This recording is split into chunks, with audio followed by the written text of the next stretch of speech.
नमस्कार, इस वक्त मौजूद हैं हम डिगांव मंडी में और यहाँ आप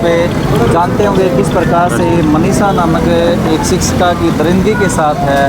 हत्या कर दी गई है और आज एक बड़ी पंचायत पोल यहाँ हुई है। हमारे साथ पूर्व विधायक बाडा जी सुरेंद्र जी जुड़े हैं और उनसे हम बात करते हैं कि आखिर इस पंचायत का फैसला क्या रहा। जी, आप पंचायत में पहुँचे हैं, क्या भूमिका रही और क्या फैसला लिया?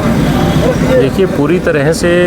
यहाँ समाज के विभिन्न बिरादरी के लोग आज इकट्ठा हुए थे और ना सिर्फ लोहारू बल्कि इसके आसपास की जितने भी क्षेत्र हैं और जिसको भी ये पता लगा कि इस प्रकार से एक गरीब की बेटी के साथ दरिंदगीपूर्ण उसकी हत्या की गई है और उसमें सरकार की पूरी तरह से विफलता जहां दिखाई दी है, तो इसलिए हर एक व्यक्ति की इच्छा थी कि जल्द से जल्द न्याय हो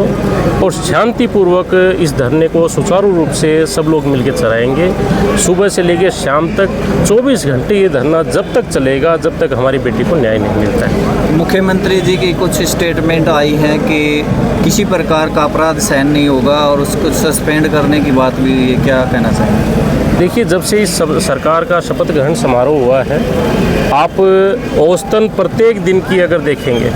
हर ज़िले में लूटपाट की घटनाएं, हत्या की घटनाएं, हर ज़िले में बलात्कार की घटनाएं, ये एक निरंतर प्रक्रिया इस हरियाणा प्रदेश में बन चुकी है। आसपास के प्रदेशों से भी जो इस तरह की घटनाओं में संलिप्त जो अपराधी किस्म के लोग हैं वो भी हरियाणा के अंदर लगातार अपना प्रभाव बढ़ाने का काम कर रहे हैं और ये पूरी तरह सरकार विफल है। निश्चित तौर पे जो सरकार प्रदेश की जनता चुनती है वो उसकी जिम्मेवारी है कि वो शिक्षा की व्यवस्था करे, चिकित्सा की व्यवस्था करे, साथ साथ सुरक्षा भी जनता को देने का काम करे। आज ये सरकार शिक्षा के मामले में पूर्णतः फेल है। आज सरकारी स्कूलों की हालात जो खराब है, परंतु उसमें साधारण जनमानस ये सोचता है कि हम अपना ज्यों तो करके पैसा खर्च करके प्राइवेट में शिक्षा बच्चों को करवा लेंगे। चिकित्सा की भी अगर बात की जाए तो उसमें भी ये सोचता है कि सरकारी अस्पताल में सुविधा नहीं है तो हम अपने बच्चों को या अपने घर के किसी सदस्य को कोई तकलीफ होती है तो हम प्राइवेट अस्पताल में दिखा लेंगे। परंतु सुरक्षा की जो जिम्मेवारी है कम से कम ये तो सरकार निभाने का काम करें, जिसमें पूरी तरह से हरियाणा प्रदेश की सरकार विफल है। और निश्चित तौर पे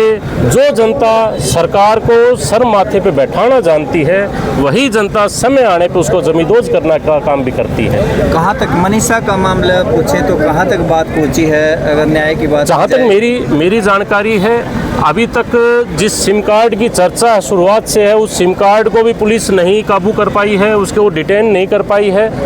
जहाँ तक लोगों की जिसकी इसमें संलिप्तता है या जहाँ से मनीषा निकली थी, चाहे वो घर से लेके और स्कूल तक का जो मामला है, अब तक कितने लोगों को डिटेन किया गया है, क्या बात निकली है ये नहीं पता। जो डीवीआर लिए गए थे उन डीवीआर की रिपोर्ट क्या है इस बारे में कोई खुलासा नहीं है। हमें ये लगता है कि इस मामले को खुर्द-बुर्द करने का प्रयास किया जा रहा है, परंतु जिस प्रकार से समाज के 36 बिरादरी के लोगों ने यहाँ आह्वान किया है, इस दबाव का निश्चित तौर पे सरकार के ऊपर असर होगा और निश्चित तौर पे जब तक हमारी इस बेटे को इंसाफ नहीं मिलता हम सब उस परिवार के साथ अपना कंधे से कंधा मिलाकर अपना साथ देंगे।